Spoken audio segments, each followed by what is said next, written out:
King of Gods. By Fast Food Restaurant, Kabanata 217. Mahirap na tanong. Nang marinig ang paliwanag ni Zhao Fang, lahat ng tao sa bulwagan ay huminga ng malamig. Totoong maaaring ipatawag ng ika-6 na antas ng Lightning Wind Palm ang Nine Clouds Lightning. Ang pagpatay na hakbang na ito ay nakakatakot at anumang pag-iral sa ilalim ng True Spirit Realm ay agad na papatayin. Maging ang mga nasa True Spirit Realm ay kailangang mag-ingat kung hindi ay maaari silang masugatan ng husto. Sa puntong ito, lahat ng core disciples at maging ang Haiyan Master ay nag-iingat kay Zhao Fang. Nang tumingin si Quan Chen at ang iba pa kay Zhao Fang, nakaramdam sila ng labis na kaba. Bagamat magbabayad si Zhao Fang ng mabigat na halaga para ipatawag ang kidlat at may 50% na pagkakataong mapatay, sino ang mga ngahas na maliitin ang baliw na bastos na iyon? Ubo-ubo, ang aming mga pag-uusap tungkol sa Lightning Wind Palm ay nagtatapos dito. Pagkatapos ng lahat, ito ay magbubunyag ng mga sikreto ni Fenger. Pinawi ng boses ng First Elder ang tensyon sa bulwagan. Ang First Elder lang ang nakakaalam na niloloko sila ni Zhao Fang.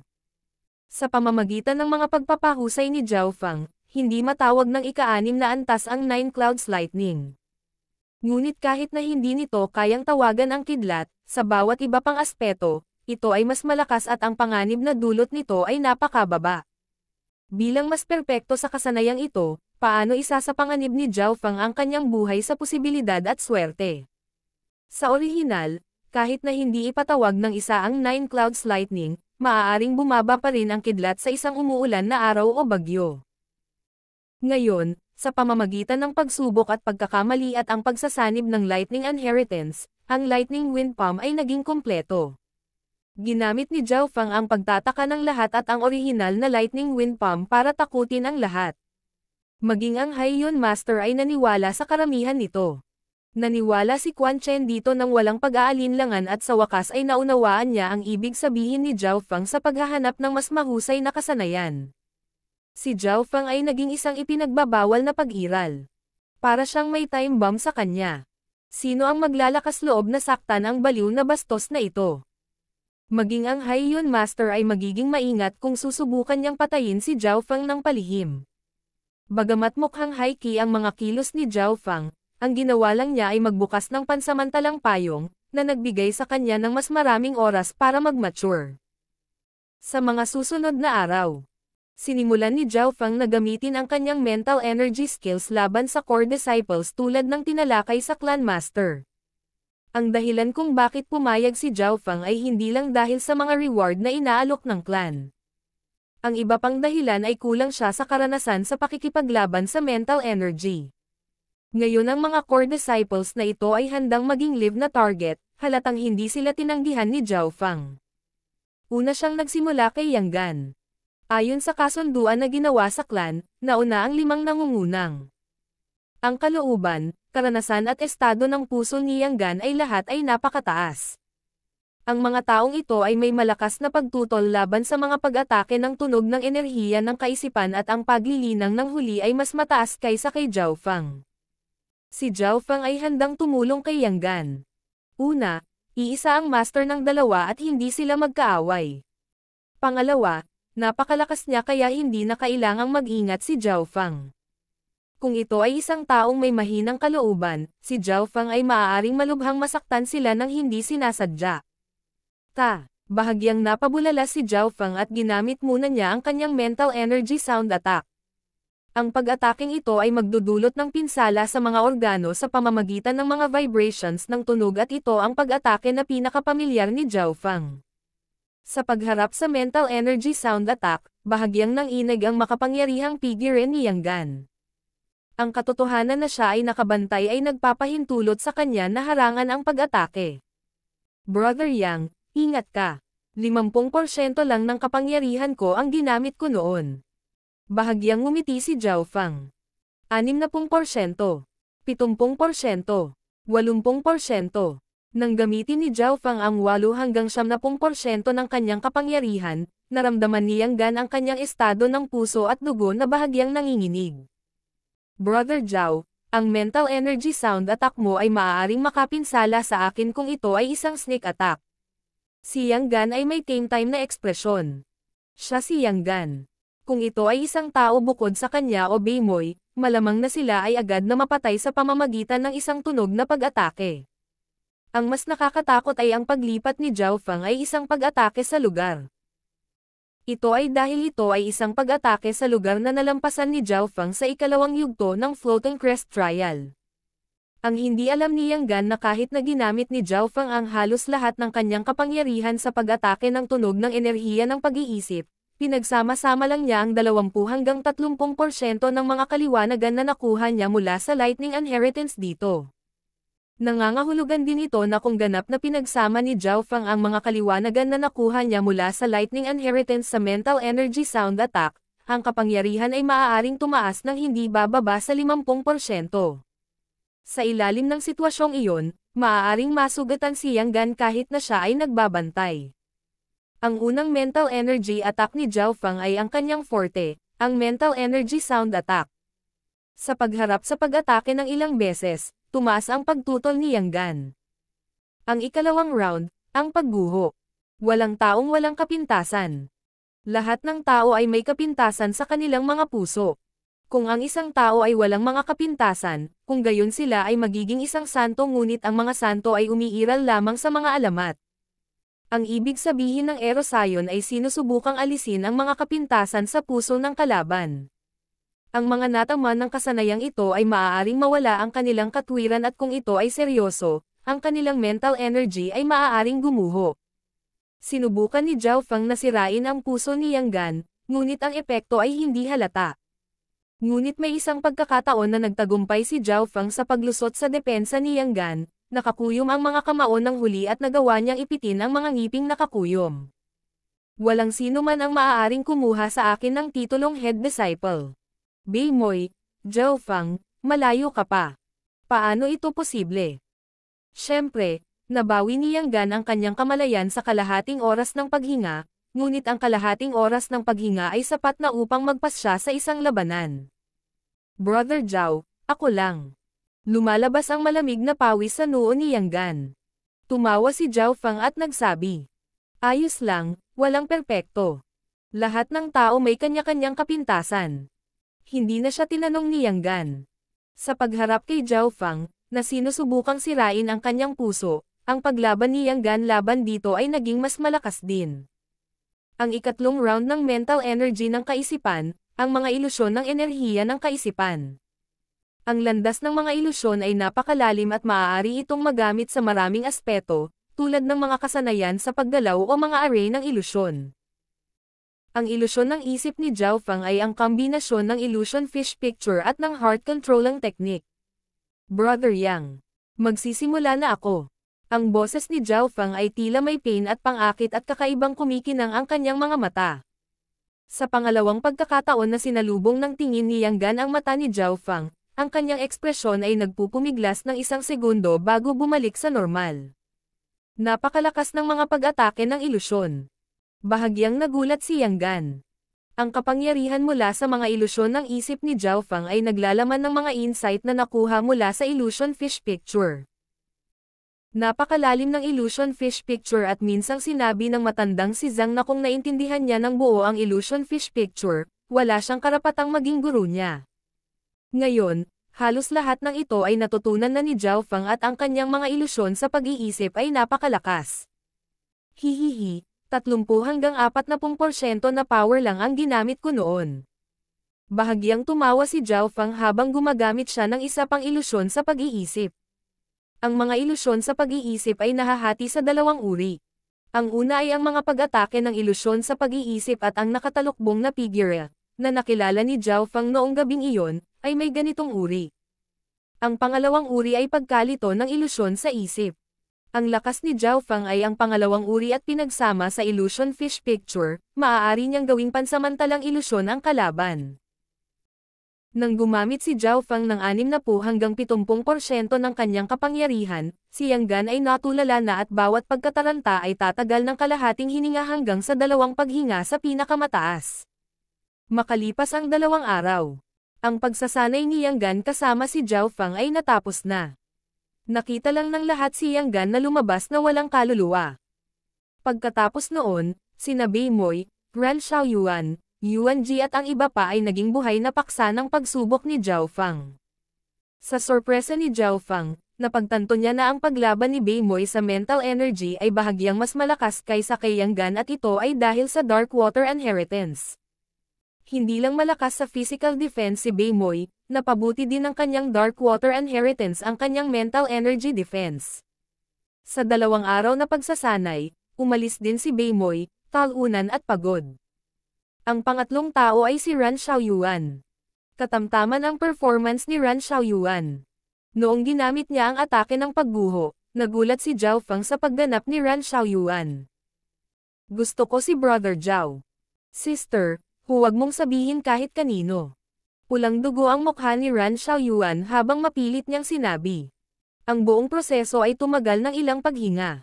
Si Zhao Fang ay kumilos na parang walang nangyari, ngunit nagbigay siya ng mga payo kay Ran Xiaoyuan kung ano ang gagawin. Makalipas ang 10 araw, ang 9 na pangunahing disipulo ay lumabas sa kinaroroonan ni Zhao Fang. Sina Yang Gan, Beimoy at Ran Xiaoyuan ay may higit na kahalagahan na ibinigay sa kanila. Ang iba naman, natapos sila sa loob ng 1 araw at kalahati. Siyempre, ang mga may magandang relasyon kay Zhao Fang, tulad ni Lin Fan, ay espesyal na inaalagaan. Mula sa sandaling ito, kinokontrol ni Zhao Fang ang mga bahid ng puso ng bawat core na disipulo at kilala niya ang iba nilang mukha. Mula noon, si Zhao Fang ay naging isang buhay na sa tingin ng lahat ay ipinagbabawal na hamanin. Ang mga core na disipulo ay hindi mapalagay kapag may binanggit si Zhao Fang. Pagkatapos ng pagsasanay, natanggap ni Zhao Fang ang gantimpala ng clan na naglalaman ng 1,000 mababang gradong primal na kristal na bato, mga kontribusyon na puntos, espiritual na table task, armas, at iba pang mapagkukunan.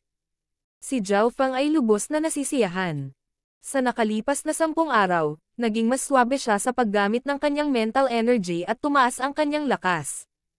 Para sa susunod na yugto, ang mga core na disipulo ay higit sa lahat ay nasa pag-iisa, sinusubukang lampasan ang kanilang mga bottleneck. Gayunpaman, 20 araw na lang ang natitira at malinaw na hindi sila makakalusot sa maikling panahon na ito, lalo na para sa mga core na disipulo sa 5th sky o mas mataas. Sa puntong ito, nahaharap si Zhao Fang sa parehong problema. Naabot na niya ang limitasyon sa bawat aspeto. Napakahirap na makalusot sa anumang bagay. May distansya pa para talunin ko ang lahat gamit ang aking 5th sky cultivation.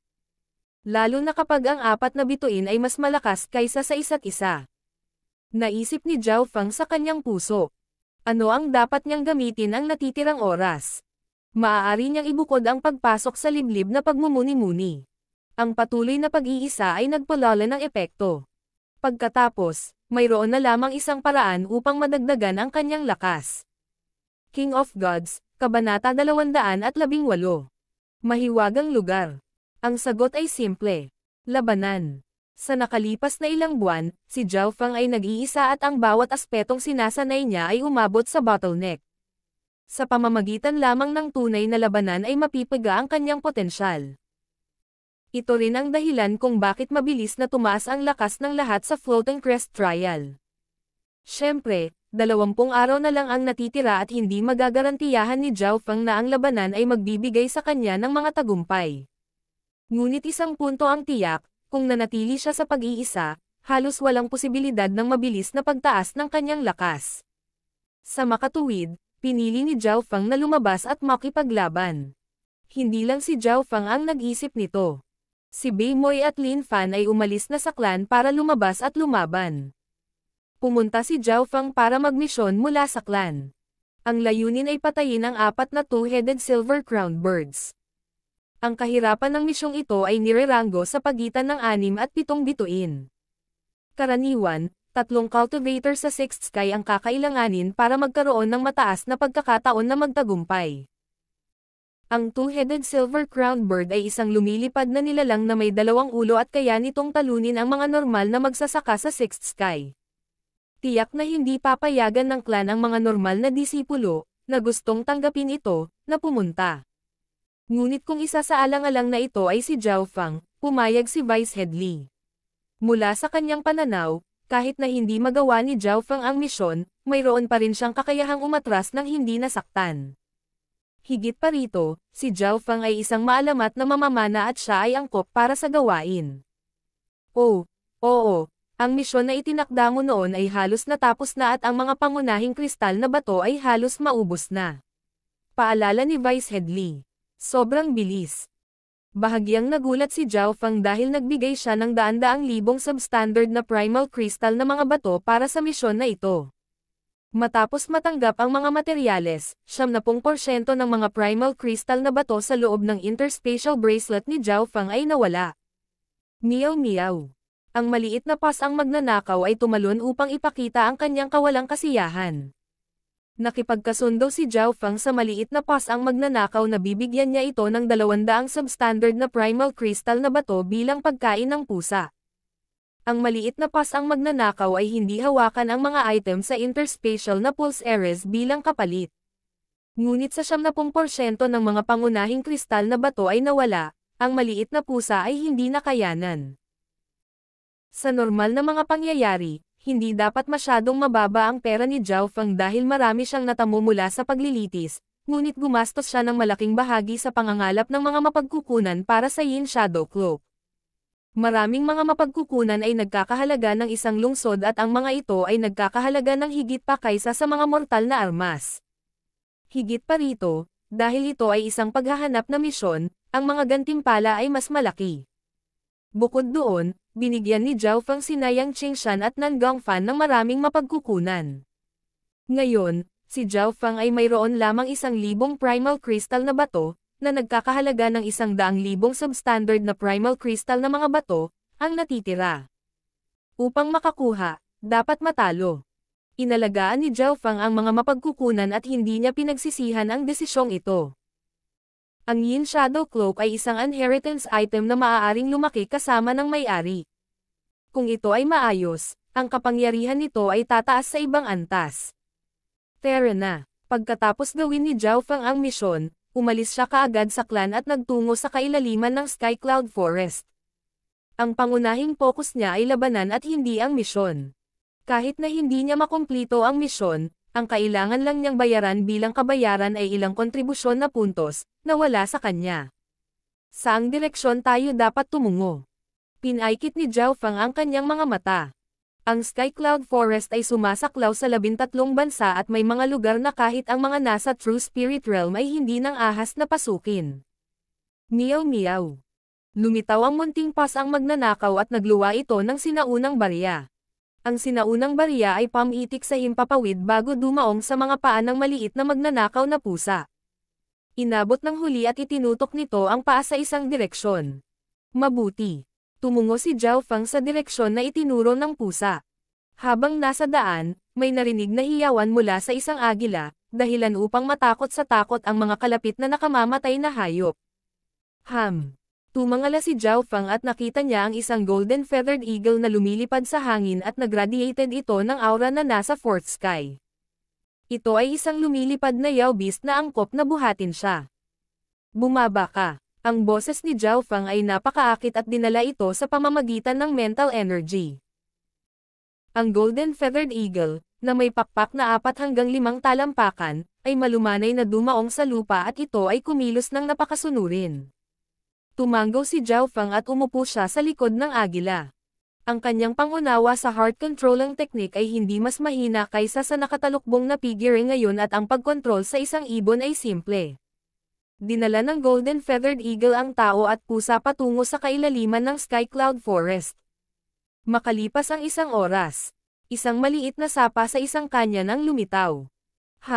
Dito. Sigurado si Zhao Feng na ito ang Blood Python Canyon na napuntahan niya noon. Dito pinatay ni Ran Xiaoyuan at ng ilang disipulo ang Asher Hyena, na nagbigay daan kay Zhao Feng na makatakas. Pagdating muli dito, isa pang high tier na nakamamatay na hayop ang sumangkop sa Blood Python Canyon at mas malakas pa ito kaysa sa Asher Hyena. Ngunit ang golden feathered eagle na sinakian ni Zhao Feng ay isang Yao Beast at isang Lord tier beast sa mga mata ng mga mortal, na naging dahilan upang manginig sa takot ang mataas na antas na nakamamatay na hayop. Hindi mapigil ang mapabuntong hininga si Zhao Feng, Isang taon na ang nakalipas ay hindi man lang niya maprotektahan ang sarili niyang buhay at ngayon, ang mga mataas na antas na nakamamatay na hayop ay parang mga langgam sa kanyang mga mata. Hindi pinapansin ang mataas na antas na nakamamatay na hayop, pinabagal ni Zhao Feng ang Golden Feathered Eagle ng kaunti at ayon sa direksyon ng maliit na magnanakaw na pusa, malinaw ang destinasyon. Ilang sandali pa, biglang nagdilim ang kagubatan sa unahan at may kakaibang aura sa hangin. Sa madilim na kagubatan, ang paminsan-minsang halimaw ay tumatalon. Tumingin si Zhao Feng mula sa itaas at nagpadala siya ng mental energy sound attack na pumatay sa mas mahihinang mga hayop, kahit na mayroon silang malakas na depensa. Ang mas malalim na pagpunta ni Zhao Feng sa kagubatan, mas malakas ang resistensya at nakakaramdam siya ng hindi mapakali na mga aura mula sa malayo. Tiyak na ang kalaliman ng madilim na kagubatan ay tiyak na mayroong Yao Beast sa 7th Sky o mas mataas dahil ang antas lamang na iyon ang magbabante kay Zhao Feng. Meow meow. Inilabas muli ng pusa ang sinaunang barya at kinumpirma ang direksyon. Tumango si Zhao Feng, pinakawalan niya ang agila at pagkatapos ay kinuha ang Yin Shadow upang takpan ang kanyang aura. Sa ilalim ng takip ng kanyang Yin Shadow Cloak, hindi naramdaman ng mas malalakas na hayop ang pag-iral ni Zhao Feng. Lalong lumakas at lumakas ang mga aura mula sa kailaliman ng kagubatan at halos lahat sila ay nasa 5th Sky o mas mataas. Nagdududa si Zhao Feng kung ito ang punong tanggapan ng mga Yao Beast o hindi. Sa daan, nakapasok si Zhao Feng sa mga teritoryo ng ilang Yao Beast sa 7th Sky. Bagamat mayroon siyang Yin Shadow Cloak, ang mga hayop ay tumingin pa rin sa paligid ng maingat, na parang may naramdaman sila. Sigurado si Zhao Feng na may kakayahan siyang lumaban sa mga beast ng 7th Sky, mayroong walang limitasyong malalakas na Yao Beasts dito at kapag napalibutan na nila ang mga nasa ilalim ng True Spirit Realm, papatayin nila sila. Sa wakas ay dumaan si Zhao Feng sa pinakamapanganib na lugar pagkatapos ng ilang mahabang oras. Sa daan, nadaanan niya ang hindi bababa sa 20 Yao Beast sa 7th Sky at mayroon pang ang nasa kalahating hakbang na True Spirit Realm. Ang kanilang nakakatakot na aura ay humadlang sa paghinga ni Zhao Feng. Ang mga nasa kalahating totoong espiritong kaharian ay nalampasan ang mga normal na hayop sa 7th Sky. Naging maulap ang madilim na kagubatan sa mga oras na ito, na para bang may agwat sa pagitan ng dalawang lugar. Pumasok si Zhao Feng sa maulap na madilim na kagubatan at agad siyang nawalan ng direksyon at nagulo ang kanyang sentido. Hindi nakakagulat na walang anumang mga palatandaan ng buhay dito. Ang lupa sa ibaba ng mga paa ni Zhao Feng ay naglalaman ng mga buto at ang nakakatakot na hangin ay naging sanhi ng paglamig ng kanyang puso. Ang mga normal na cultivator ay tiyak na mamamatay dito, kahit na sila ay nasa kalahating hakbang na True Spirit Realm. Huminga ng malalim si Zhao Feng. Sa kabutihang palad, mayroon siyang kaliwang mata, na nakakakita sa maulap na hangin. Higit pa rito, ang kanyang forte ay mga ilusyon sa pag-iisip at ang ilusyon dito ay halos walang epekto sa kanya. Basag. Basag. Nilakad ni Zhao Feng ang mga hubad na buto at ang hangin ng kamatayan sa paligid niya ay gagawing hindi makahinga ang mga magsasaka sa 7th Sky. Isang lamig at panganib ang bumalot kay Zhao Feng. Parang may misteryosong enerhiya na gustong pumasok sa kanyang katawan. Ang maliit na pas ang magnanakaw sa balikat ni Zhao Feng ay maingat na tumingin sa paligid. Inalis ni Zhao Feng ang kanyang eye patch at isang asher na liwanag ang kumislap sa kanyang kaliwang mata na kumislap ng asher, na naging dahilan upang ang panganib na pakiramdam ay agad na nawala ng higit sa kalahati. Pinahusay ang kanyang kaliwang mata sa maximum, sa wakas ay nakita ni Zhao Feng ang sitwasyon ng malinaw. Sa kailaliman ng maulap na madilim na kagubatan ay may 100 o higit pang mga libingan at bawat libingan ay kasing laki ng isang maliit na palasyo, na umaabot sa taas na 10 metro. Ang mga libingan ay nabuo ng isang bilog at ang lupa sa gitna ay gawa sa isang espesyal na materyal na pilak na kristal, na hindi man lang makita ng kaliwang mata ni Zhao Feng. Sa gitna ng pilak na kristal na parang, mayroong isang batong altar, na may kakaibang hanay ng mga linya dito. At sa tabi ng altar, may maliit na kwarto. Isang maulap na madilim na kagubatan, lupang puno ng mapuputing buto, libingan pagkatapos ng libingan, pilak na kristal na bukid, isang misteryosong altar. Huminga ng malalim si Zhao Feng at bahagyang nanginginig ang kanyang katawan, ngunit hindi niya alam kung ito ay dahil sa pananabik o takot. Karaniwan, ang mga cultivator sa kalahating hakbang na True Spirit Realm o kahit na ang True Spirit Realm ay hindi makakalakad ng ganito kalayo dahil mawawalan sila ng pakiramdam sa mahiwagang ulap. Ngunit nagtagumpay si Zhao Feng sa tulong ng kanyang kaliwang mata. Sa puntong ito ng panahon, may 100 o higit pang talampakan ang pagitan ni Zhao Feng at ng mga libingan at bawat hakbang na gagawin niya ay higit siyang hindi mapalagay. Biglang nanginig ang mga puting buto sa kanyang harapan. 2 o 3 kalansay na hugis tao na may kumikinang na berdeng nagninangas na mga mata ay may hawak na mga sandata na gawa sa buto habang gumagapang sila palabas ng lupa. Ang 3 hugis ng tao na skeleton ay naglagay ng mahinang presyon kay Zhao Feng. Ibig sabihin, mayroon silang lakas na maihahambing sa hindi bababa sa 6th sky. Higit pa rito, maaaring mayroong higit pa sa pagtatago. Pasulong o babalik. Bago makapagpasya si Zhao Feng ng anuman, ang 3 hugis ng tao na kalansay ay bumangga ngunit mabilis patungo kay Zhao Feng. King of Gods, Kabanata 219. Miser. Bawat isa sa 3 kalansay na ito ay may lakas na maihahambing sa mga disipulo na maaaring dumalo sa 3-clan party. Sa pagharap sa mga pag-atake nilang 3, maging si Zhao Feng ay napaatras ng ilang hakbang. Shua! Shua! Shua! 3 bone sword ang tumama kay Zhao Feng na agad na sumire sa anyo ng huli. Shu! Nagkidlat sa hangin at may lumitaw na figure ilang yarda ang layo. Ito ay isang kasanayang nilikha ni Zhao Feng. Ginamit ng Illusion Lightning Arc Step ang Illusion Fish Picture bilang pundasyon habang pinagsama ang Lightning Inheritance dito.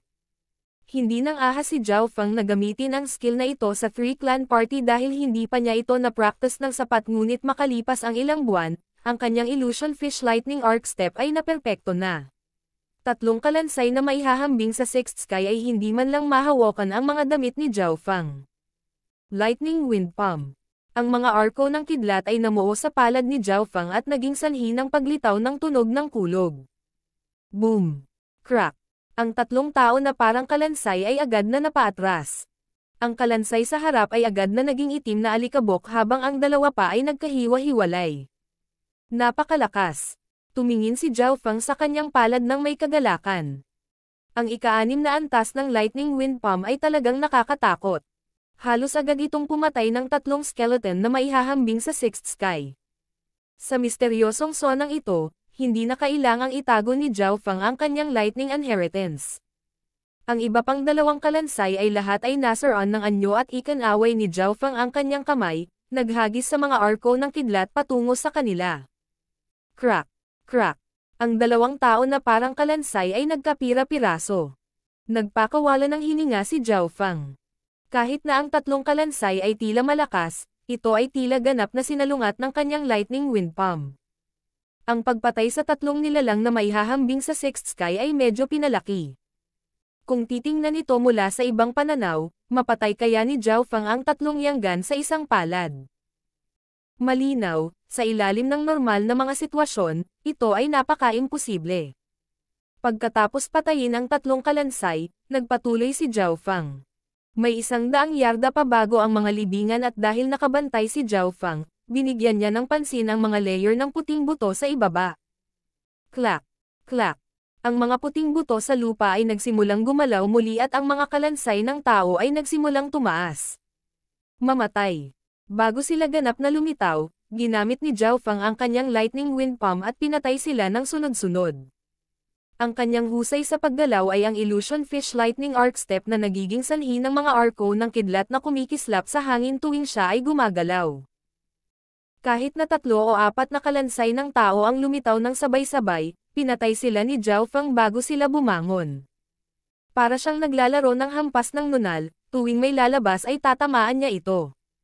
Ginawa itong parang madali ni Zhao Feng ngunit kung isa pa itong cultivator sa 5th sky, mahihirapan sila. Kung tutuusin, ang bilis ni Zhao Feng ay napakabilis at ang kapangyarihan ng Lightning Wind Palm ay nagwawasak. Ang isang palad ay maaaring agad na pumatay ng isang kalansay. Unti-unti siyang umuusad patungo sa puntod. 100 yarda, 70 yarda, 80 yarda. Papalapit ng papalapit ang figure ni Zhao Feng habang pinagmamasdan niya ang kalapit na paligid. Ang lakas ng mga kalansay na ngayon ay tumataas ay higit sa lahat sa 5th o 6th sky, ngunit kung minsan, 10 sa kanila ay lilito ng sabay-sabay, ngunit sa kabutihang palad ang Illusion Fish Lightning Arc Step ni Zhao Fang ay napakabilis at ang mga kalansay ay hindi man lang nahawakan ang kanyang mga damit. Matapos makapasok sa 50 yarda na radius, nakilala ni Zhao Fang ang isang kalansay ng tao na maihahambing sa 7th sky.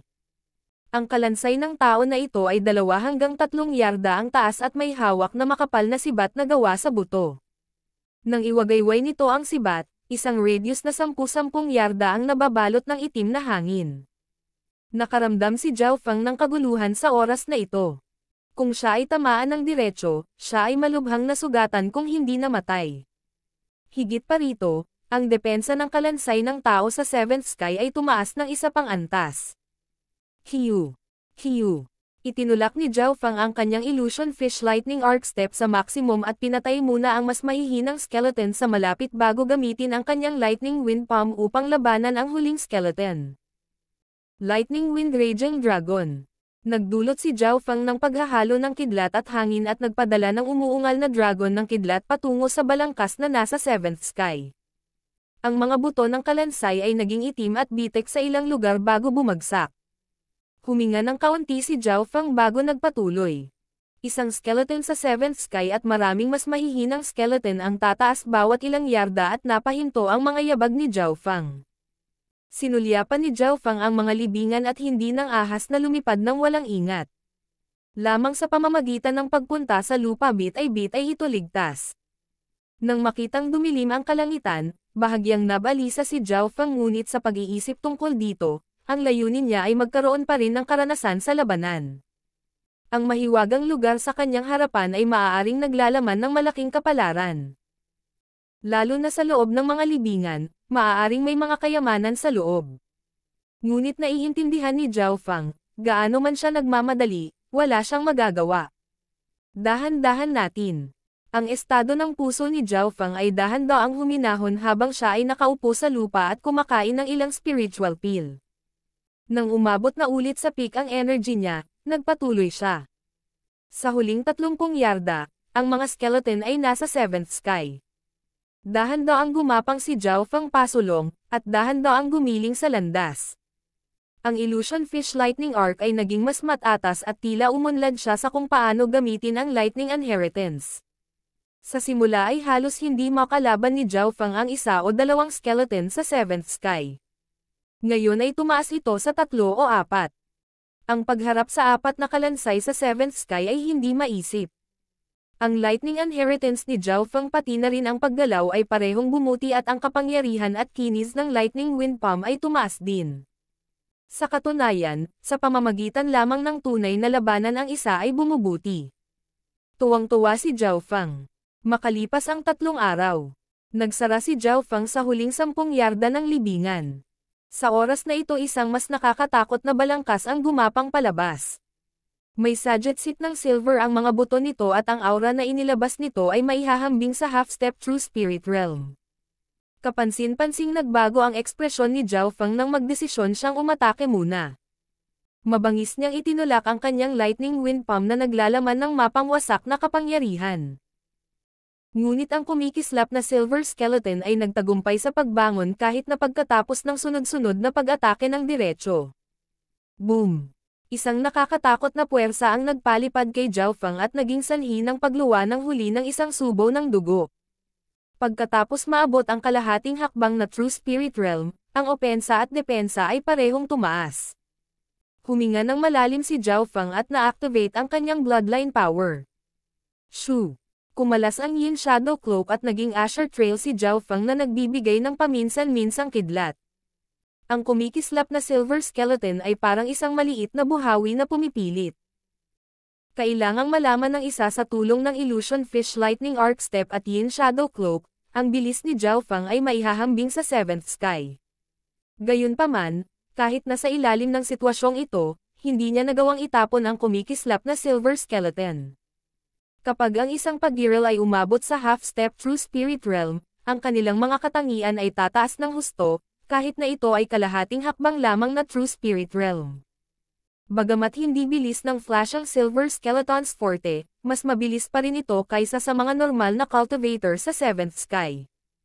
Pagkatapos lamang lumipad ng 100 yarda ay tumigil ang kumikislap na Silver Skeleton bago bumalik sa paraan kung saan ito dumating. Nagpakawala ng hininga si Zhao Fang. Tila ang balangkas na ito ay hindi madaling makaalis sa kanilang teritoryo. Matapos magpahinga ng ilang oras, ang mga sugat ni Zhao Fang ay gumaling na at ang kanyang enerhiya ay umabot na sa pinakamataas. Bumalik siya para hamanin ang kumikislap na Silver Skeleton. Ilang sandali pa, wow! Si Zhao Fang ay dumura ng isang subo ng dugo at bumalik. Isa pang kabiguan. Sinubukan ni Zhao Fang ang kabuuan ng 7 o 8 beses na inabot ng 2 araw ngunit hindi pa rin siya ang tugma ng kalansay. Siyempre, ang kanyang lakas ay nadagdagan sa nakalipas na 2 araw na nagpapahintulot sa kanya na makipagpalitan ng ilang mga galaw gamit ang kumikislap na Silver Skeleton. Halos imposibleng matalo ito. Kung ang balangkas na ito ay may bilis ng isang normal na pag-iral sa kalahating hakbang na True Spirit Realm at hindi pinaghihigpitan ng teritoryo, tiyak na ako ay patay na. Sumuko si Zhao Fang sa pakikipaglaban. Hindi nagtagal ay nakaisip siya ng ideya at kinuha ang Luo Haobao na may kakaibang ngiti. Huminga siya ng malalim at ipinadala ang kanyang bloodline power at true force sa loob ng Luo Haobao. Bang! So! 3 Luo Hao arrow na malamig na kumikislap na tumusok sa vital point ng mga buto ng balangkas. Matapos matamaan, humabol ang kalansay ngunit dahil sa lamig na nasa loob ng mga arrow, ang bilis nito ay pinaghigpitan. Si Zhao Fang na nakatayo sa markang 50 yarda ay agad na tumakbo palabas ng 100 yarda na teritoryo. Q. Ang 3 Luo Hao arrows ay automatikong bumalik habang ang kumikislap na Silver Skeleton ay bumalik sa pinanggalingan nito. Hihihi. Binawi ni Zhao Fang ang Luo Haobao at nagpadala ng isa pang round ng pag-atake patungo sa likod ng skeleton nang bumaba ang bilis ng huli. Pagkatapos noon, nakapaglabas na si Zhao Fang ng 10-10 arrow. Makalipas ang 4 na oras, ang kumikislap na Silver Skeleton ay nahulog sa lupa. Kung tutuusin, pinagsama ni Zhao Fang ang kanyang bloodline na kapangyarihan sa Luo Haobao at sinuman sa kanyang mga arrow ay maaaring magbanta sa mga nasa 7th Sky. Para sa susunod na 2 hanggang 3 araw. Naalis ni Zhao Fang ang huling 10 yarda ng lugar, na kinabibilangan ng ilang kumikislap na Silver Skeleton at ilang skeleton sa 7th Sky. Sa wakas, dumating si Zhao Fang sa harap ng libingan. Nasa harap niya ang 100 o higit pang mga libingan na nakaharap sa gitna na parang nakayuko sa emperador. Miyaw. Umikot ang itim na mata ng maliit na magnanakaw na pusa. Naisip ni Zhao Fang na sa personalidad ng maliit na magnanakaw na pusa, tiyak na mayroong maraming kayamanan sa mga libingan. Sa pag-iisip hanggang dito, ginamit niya ang kanyang kaliwang mata upang mag-survey sa mga kalapit na libingan. Nakikita ng kaliwang mata niya ang mga dingding at nakikita ang sitwasyon sa ibaba. Halimbawa, mayroong isang kabaong at ilang mga bagay sa pinakamalapit na libingan. Gayunpaman, ang mga bangkay sa mga libingan ay pawang makapangyarihang nilalang noong nabubuhay pa. Kahit na sila ay patay na, nagradiated sila ng malalakas na aura na nagpapahirap sa paghinga ng mga mortal. Ang mga bangkay na ito ay pawang nasa True Spirit Realm noong nabubuhay pa. Hindi nagpadalos-dalos si Zhao Fang. Ang mga libingan dito ay kakaiba at masama. Tila nakayuko sila at libing. Kahit sino ay magiging maingat kung sila ay pumasok dito. Natahimik ang buong lugar, tila naghihintay sa araw kung kailan masasaksihan ng isa ang kanilang nakaraang kaluwalhatian at katanyagan. Makumpirma ni Zhao Fang na walang buhay na nilalang dito at walang panganib. Ngunit ang mga kalansay noon ay tiyak na hindi buhay sino ang nakakaalam kung may iba pang mga panganib. Tulad ng pag-aalangan ni Zhao Fang. Miyaw. Ang maliit na pasang magnanakaw ay mabilis na pamitik sa himpapawid bago lumapag sa isang bato ng isang libingan pagkatapos ay tumalon patungo sa gitna. Ang maliit na pasang magnanakaw ay hindi inatake sa buong proseso. Walang panganib. Nagulat si Zhao Fang ngunit nang makita ang malulutong na kilos ng maliit na pasang magnanakaw, bigla siyang tumibok. Sa personalidad ng pusa, aabutin ang lahat kung hindi siya susunod na mabuti.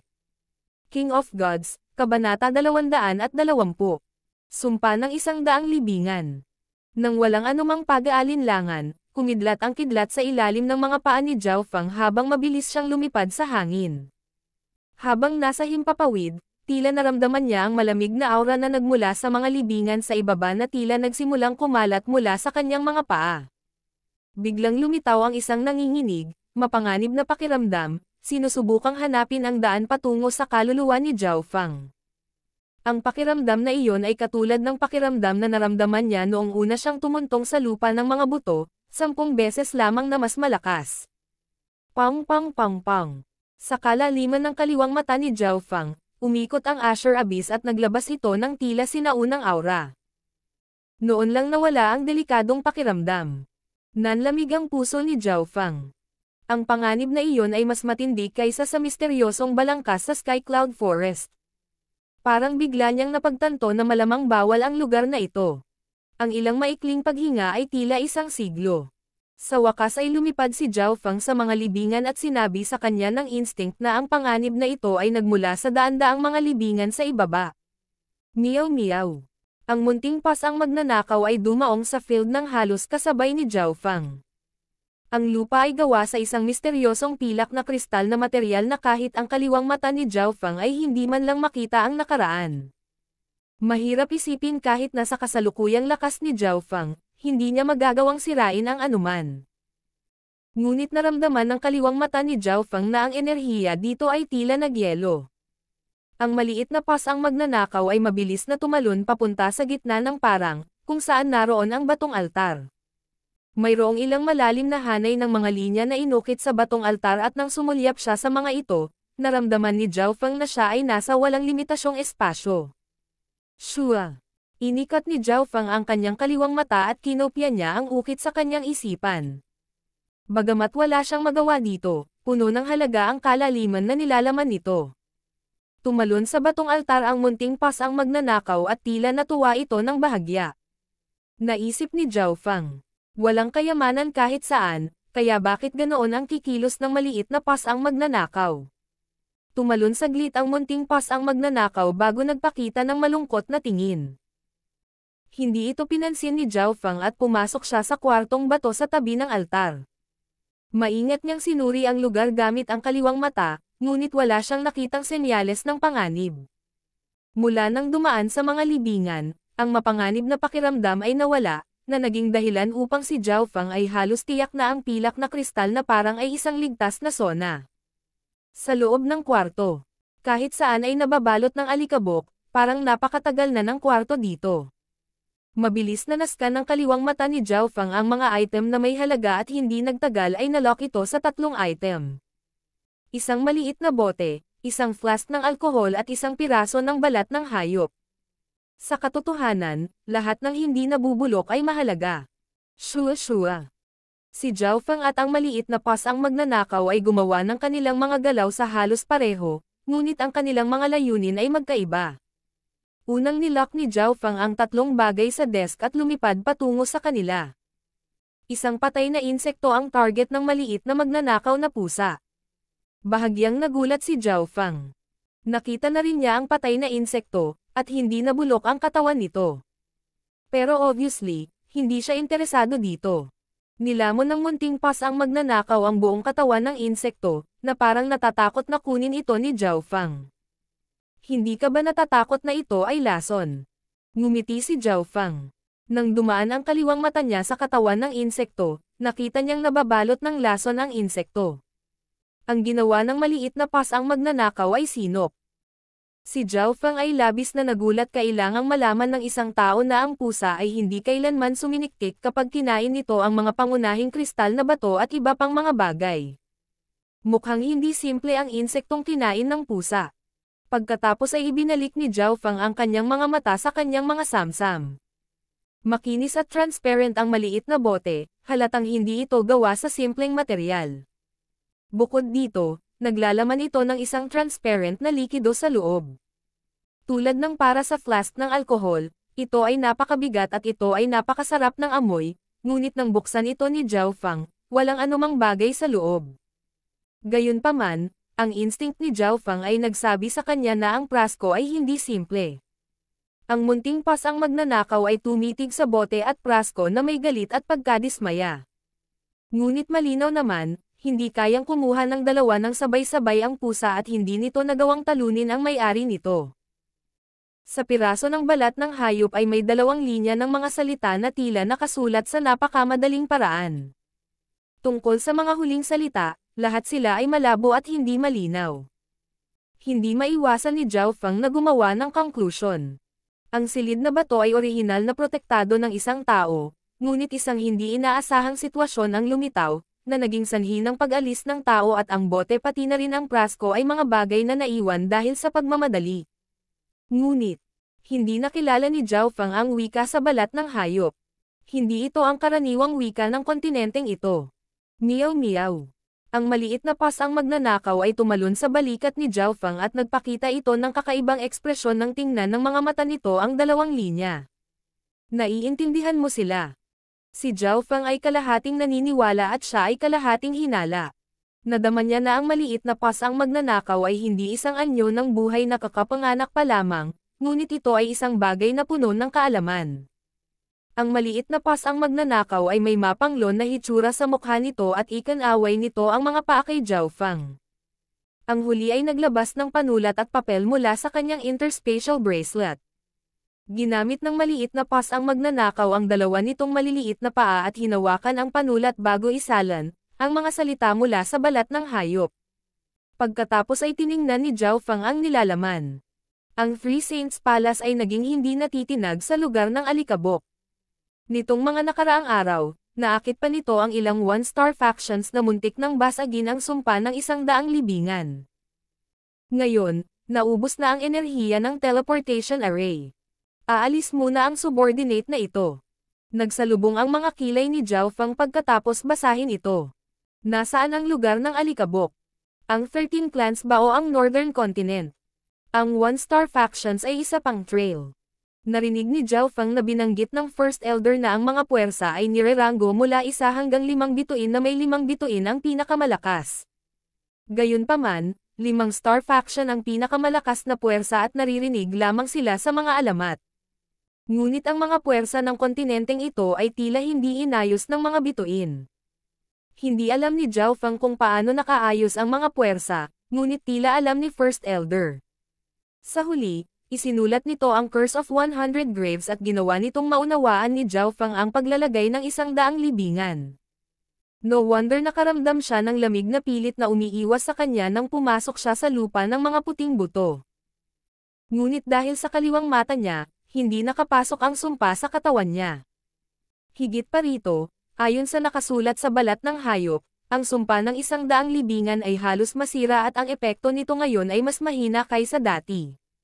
Maaaring baliwalain din ng maliit na pas ang magnanakaw ang Curse of 100 Graves. Ang ibig sabihin nito ay kakaiba ang katawan nito at napakaraming kaalaman nito para dumiretso ito.